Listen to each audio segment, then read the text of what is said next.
Today's experience was sent by an ex-Satanist. His encounter is such a one that will really be of blessing to you.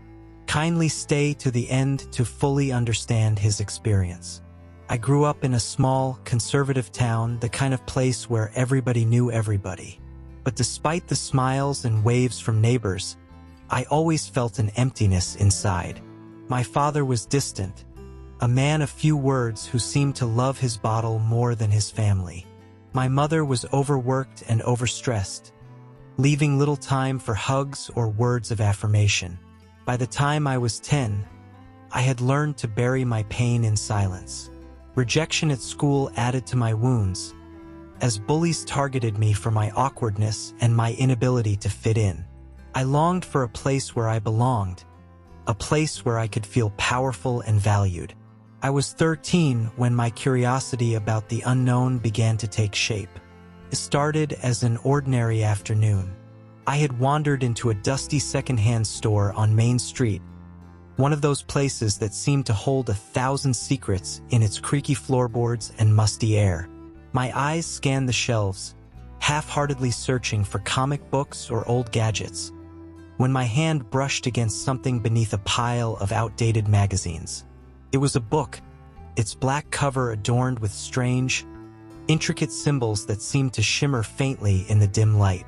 The title was cryptic, written in a language I didn't recognize.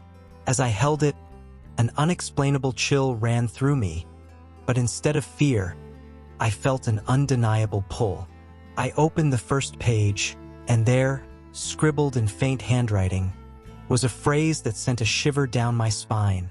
To those who seek the truth, beware. It demands a price. From that moment, the book became my secret treasure. Late at night, I would sit by the faint glow of a flashlight, poring over its contents. It spoke of unseen forces, rituals, and the promise of power for those bold enough to claim it. It wasn't just the words. It was the sense of forbidden knowledge that drew me deeper. For a boy who felt powerless in his everyday life, this was intoxicating. Not long after I met him, it was at a park near my house, where I often escaped to be alone. David had a presence that was impossible to ignore. He was a few years older than me, with sharp features and an easy confidence that made him stand out. He was leaning against a tree, flipping a coin in one hand, when he noticed me. I told him about the store, and to my surprise, he nodded knowingly. "Not many people stumble upon things like this by accident," he said. "Maybe it's not an accident at all." That was the beginning of our friendship, or what I thought was friendship at the time. David had a way of making me feel seen, as if he understood the restlessness I carried. He started talking to me about the world in ways I'd never heard before. He spoke of power, freedom, and how most people lived as prisoners to rules and illusions. David introduced me to new ideas, ones that mirrored the themes of the book but went deeper. He spoke of unseen forces, entities that could grant power to those willing to embrace them. "They're not evil," he would say. "They're just misunderstood. Like us." One night, David invited me to a gathering. It was held in an abandoned building on the outskirts of town. The air was thick with the scent of candles and something metallic, blood. I later realized. The initiation was terrifying. I had to recite dark oaths and participate in rituals that made my skin crawl. But when it was over, I felt something I had never experienced before: acceptance. For the first time in my life, I felt like I belonged. My rise within the cult was steady and deliberate, a series of calculated moves that proved my loyalty and sharpened my skills in manipulation. In the beginning, it was simple, small acts of deceit to test my willingness to obey. Stealing confidential information, spreading rumors to ruin relationships, and sabotaging harmless community events became my new normal. Each success was met with praise from my superiors, and I craved that approval. One night, the leader of our group, a man we called Ezekiel, called me aside after a ritual. He handed me a folder, its contents detailing the structure and schedule of a local church's youth group. Infiltrate, he said simply. Gain their trust, create division, and report back. I was hesitant at first. The idea of walking into a church, a place that once symbolized peace in my childhood, felt strangely daunting. But the desire to prove myself was stronger. The first day I walked through those church doors, I was greeted with smiles and handshakes, the warmth of their welcome almost disarming. The youth group was small, a mix of teenagers and young adults who met every week for Bible studies and fellowship. I quickly adopted a facade of curiosity and eagerness to learn, feeding them a fabricated story of a troubled past and a desire to find meaning. It didn't take long for them to accept me. They prayed for me, invited me to their homes, and treated me like family. It would have been touching if my intentions weren't so sinister. Sowing discord was a gradual process. I would plant seeds of doubt during conversations, subtly twisting words to cause misunderstandings. I encouraged gossip, pointed out flaws in leadership decisions, and quietly stoked jealousy among the group members. My actions soon began to bear fruit. Arguments flared, trust eroded, and the once unified group started to fracture. The success of the mission earned me significant favor within the cult. Ezekiel praised my cunning, and my name began to carry weight among the ranks. By the time I turned 20, I had climbed higher than I ever imagined. I was given the title of High Priest, a position that came with authority and influence. I now had followers of my own, people who looked to me for guidance in rituals and strategies. My voice carried power, and my presence commanded respect. Yet, in the quiet moments, when the chants faded and the rituals ended, a strange emptiness would creep in. It gnawed at the edges of my mind, a persistent reminder that something was missing. Despite the power and the accolades, there was a hollow ache inside me that no amount of darkness could fill. I buried those feelings, convincing myself they were weaknesses to be eradicated. After all, I had everything I thought I ever wanted, didn't I? Rituals became my life. From sacrifices to summoning spirits, I delved deeper into the dark arts. Each ritual came with promises of power and prosperity, but the price was steep. Nightmares plagued me, and I began to see shadowy figures even in broad daylight. It was at a coffee shop that I met her.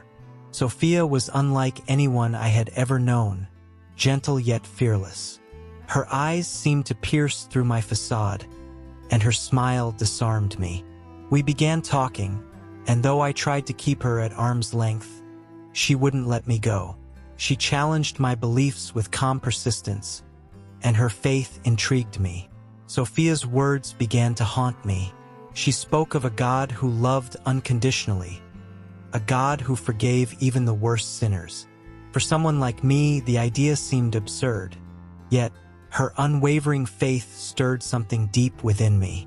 One night, after a particularly intense ritual, I had a vision, a horrifying glimpse of the darkness I had embraced. It was as if God was showing me the cost of my choices. The night it happened, I was alone in my apartment, surrounded by the remnants of the life I had built in darkness. Ritual tools were laid out on the table, ready for another act of devotion to the forces I had served for years. Yet something felt different. A strange unease hung over me, as if an unseen weight pressed down on my chest. The atmosphere in the room shifted suddenly, plunging everything into an unnatural stillness. The distant sounds of the city faded, replaced by an overwhelming silence. I froze, every instinct screaming that something beyond my understanding was about to happen. Then, a light appeared. Not a harsh, blinding light, but a warm, radiant glow that filled the room. It wasn't coming from any source I could see. It seemed to emanate from everywhere at once, consuming every shadow. My body was paralyzed with fear and awe, and before I could even think, I felt a presence. It was unlike anything I had ever encountered in my years of ritualistic practices. This presence wasn't cold or menacing.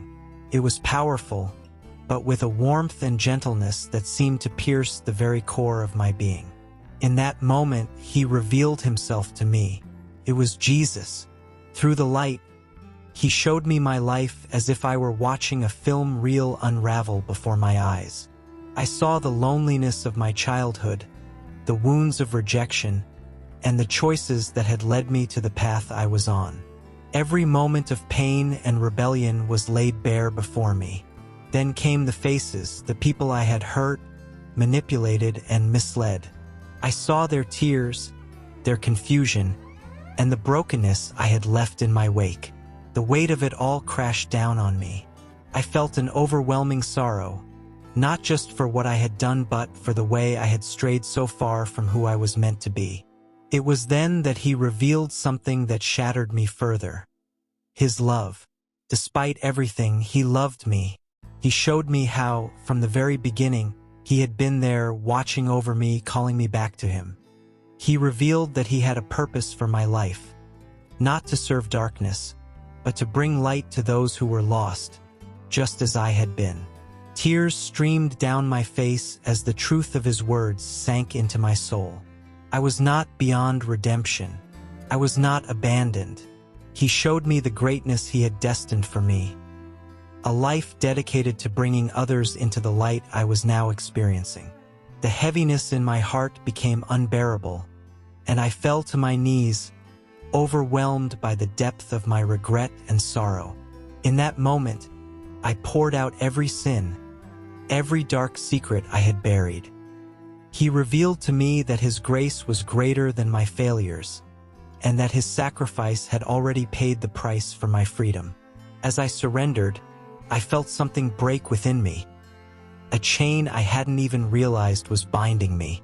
A peace I couldn't comprehend washed over me, replacing the darkness that had consumed me for years.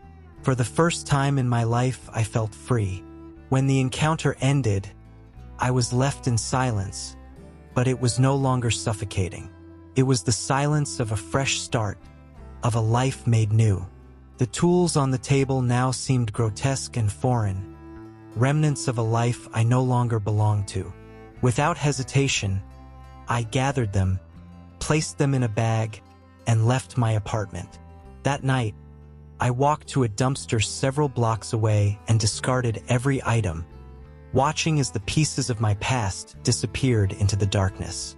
As I walked home, the world around me seemed brighter, lighter, and filled with hope. I knew I had been transformed. This was no temporary change.